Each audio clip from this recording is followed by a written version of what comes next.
Assalamualaikum warahmatullahi wabarakatuh. Selamat pagi semua. Perkenalkan nama saya Chandrika Kumara Lalita, NIM 0401521011. Di sini saya akan menyampaikan materi tentang teknik pengumpulan data dan instrumen penelitian kuantitatif. Ya, baik. Kita masuk.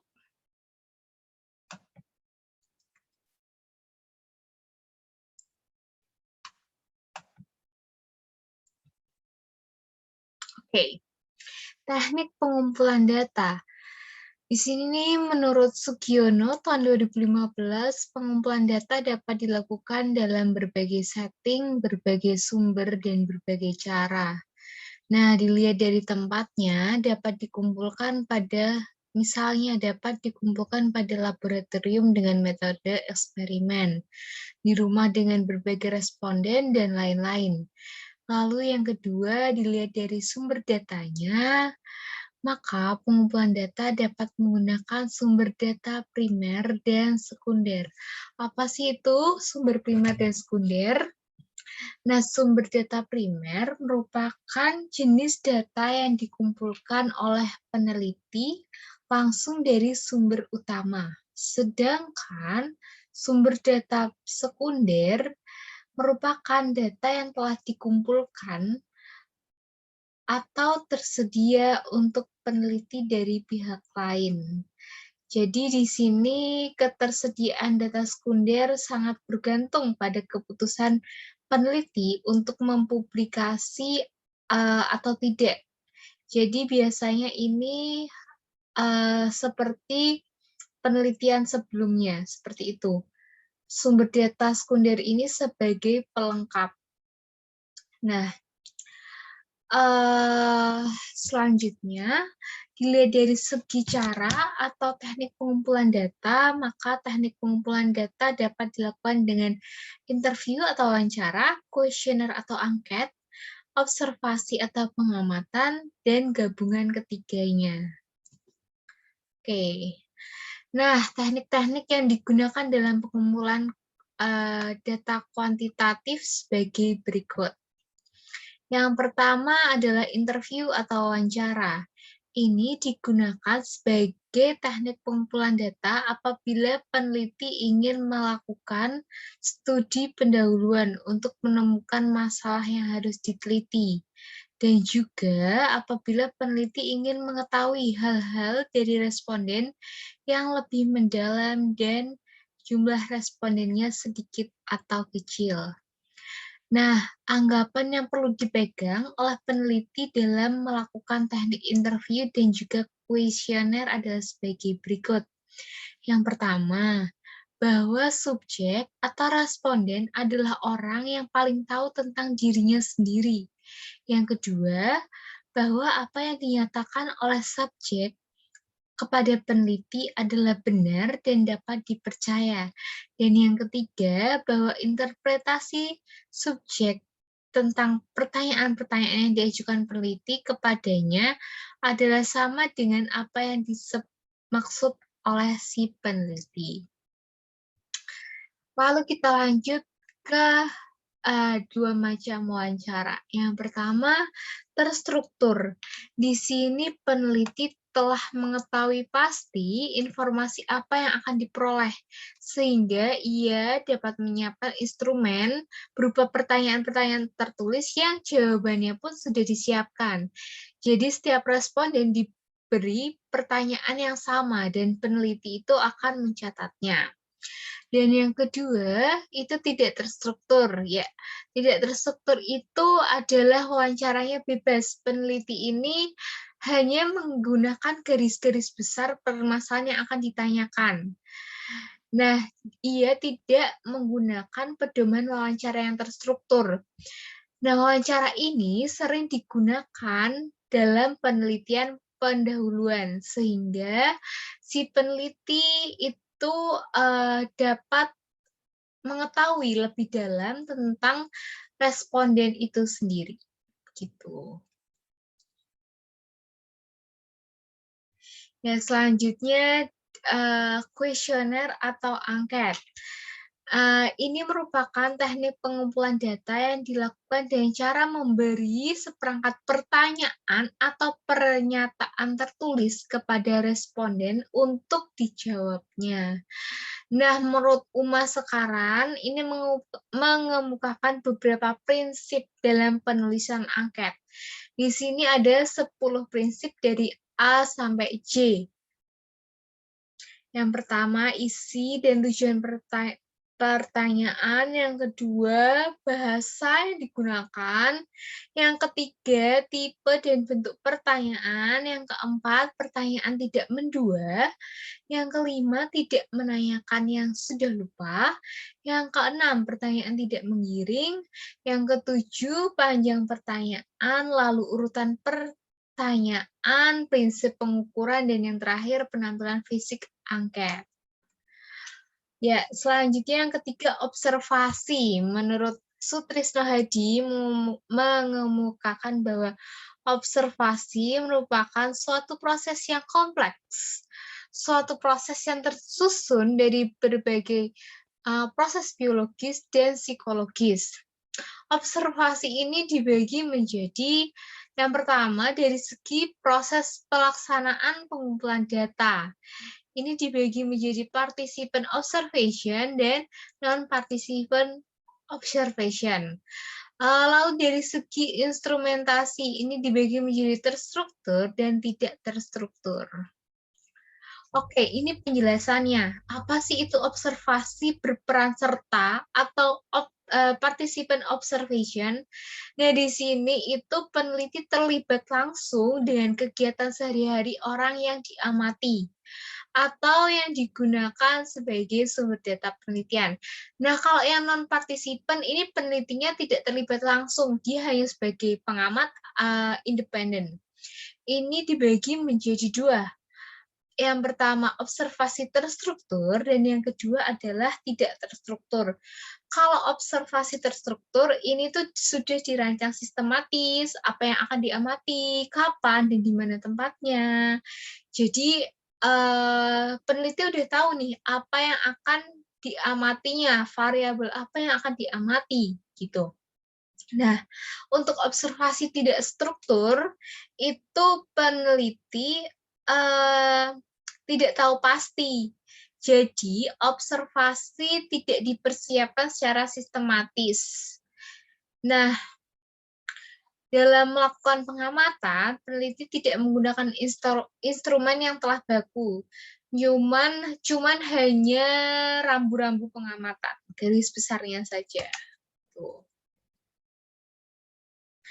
Kita masuk ke instrumen penelitian. Nah, meneliti itu bisa dibilang mengukur. Nah, untuk mengukur, kita biasanya membutuhkan alat ukur.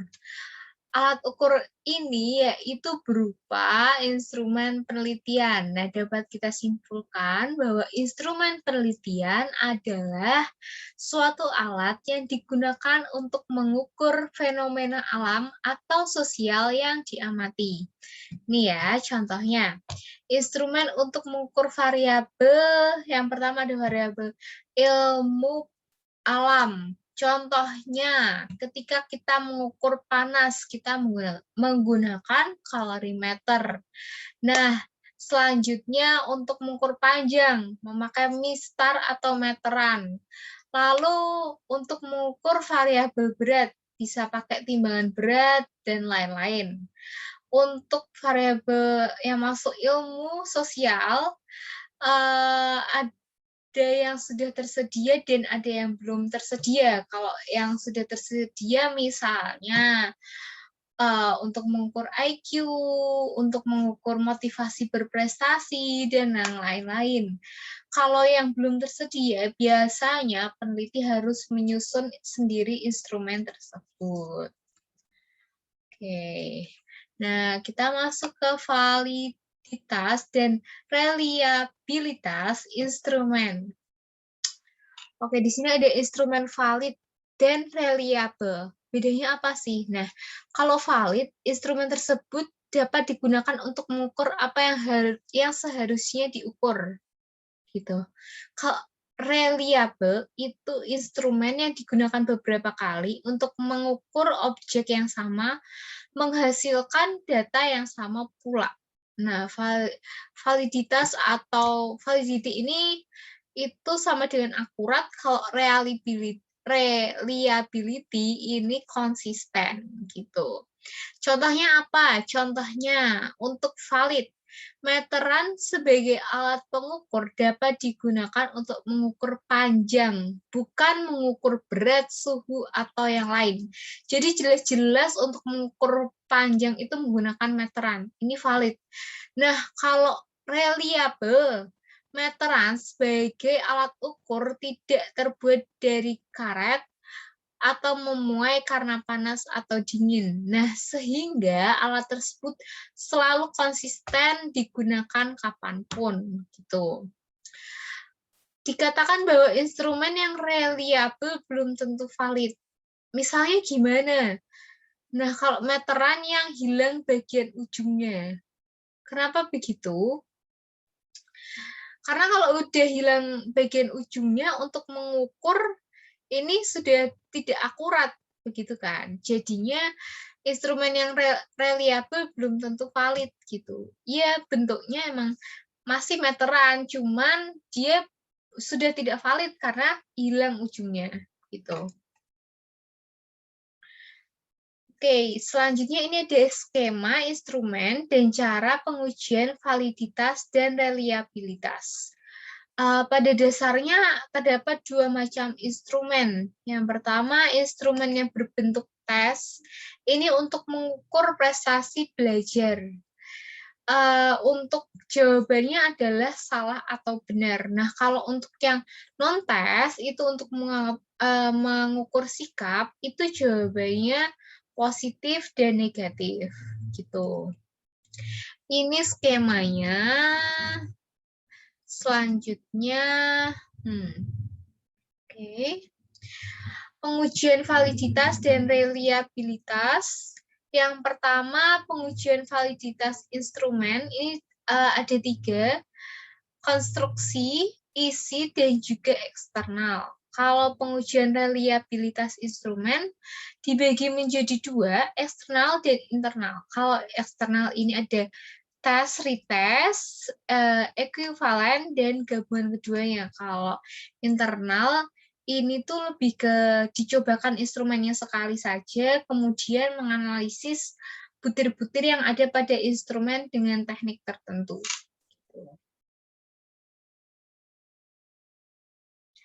Nah, pengujian tadi kan ada 2. Yang pertama kita bahas dulu pengujian validitas instrumen. Ini apa sih? Dibagi menjadi 3 kan. Yang pertama konstruksi. Konstruksi ini untuk menguji validitas konstruksi ini dapat digunakan pendapat dari ahli. Nah, setelah instrumen dikonstruksi dengan aspek-aspek yang telah diukur, dengan berlandaskan teori tertentu, maka selanjutnya dikonsultasikan ke ahli. Jadi setelah dikonstruksi berdasarkan teori, terus lalu dikonsultasikan ke ahli, begitu. Yang kedua, validitas isi.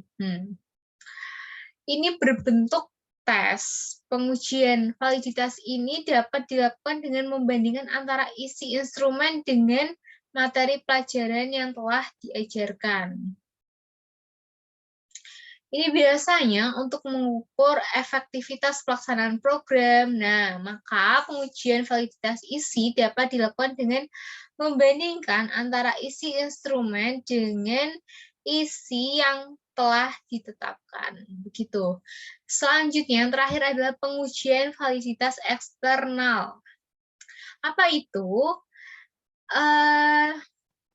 Ini diuji dengan membandingkan antara kriteria yang ada pada instrumen dengan fakta-fakta empiris yang ada di lapangan. Bila terdapat kesamaan dengan kriteria dalam instrumen dengan fakta di lapangan, maka dapat dinyatakan instrumen tersebut mempunyai validitas yang tinggi, validitas eksternal yang tinggi, begitu. Jadi untuk pengujian validitas instrumen tadi ada 3. konstruksi, isi, dan juga eksternal. Selanjutnya kita membahas tentang pengujian reliabilitas instrumen. Di sini dibagi menjadi eksternal dan internal. Kalau eksternal dibagi menjadi 3, itu tes retest, ekuivalen, dan juga gabungan keduanya. Tes retest ini dilakukan dengan cara mencobakan instrumen beberapa kali pada responden. Nah, bila koefisien korelasi positif dan signifikan, maka instrumen tersebut reliable. Gitu. Kalau yang kedua, ekuivalen. Di sini instrumen yang pertanyaan secara bahasa beda tapi maksudnya sama. Oke, gimana sih? Nah, pengujian reliabilitas instrumen dengan cara ini dilakukan sekali, tapi instrumennya ada 2. Respondennya sama, waktunya sama, tetapi instrumennya berbeda gitu. Reliabilitas instrumen dihitung dengan cara mengkorelasikan antara data instrumen yang satu dengan data instrumen yang dijadikan ekuivalen. Nah, bila mereka ini sama atau korelasinya positif dan signifikan, maka instrumen yang dinyatakan reliable. Begitu. Jadi kalau ekuivalen ini ada 2 instrumen, diujikan ke responden yang sama, waktunya sama, cuman bahasanya dari instrumen ini berbeda. Seperti itu. Lalu yang ketiga, gabungan keduanya. Ini dengan mencobakan 2 instrumen yang ekuivalen itu beberapa kali ke responden yang sama. Gitu. Reliabilitas instrumen dilakukan dengan mengkorelasikan 2 instrumen. Setelah itu dikorelasikan pada pengujian kedua dan selanjutnya dikorelasikan secara silang. Oke, yang terakhir, ini ada yang internal konsistensi. Dilakukan dengan cara mencobakan instrumen sekali saja, kemudian yang data diperoleh dianalisis dengan teknik tertentu. Hasil analisis dapat digunakan untuk memprediksi reliabilitas instrumen. Ya, itu saja yang dapat saya sampaikan. Tadi saya sudah membahas tentang teknik pengumpulan data dan selanjutnya tentang instrumen penelitian kuantitatif. Kurang lebihnya mohon maaf. Terima kasih sudah mendengarkan. Wassalamualaikum warahmatullahi wabarakatuh.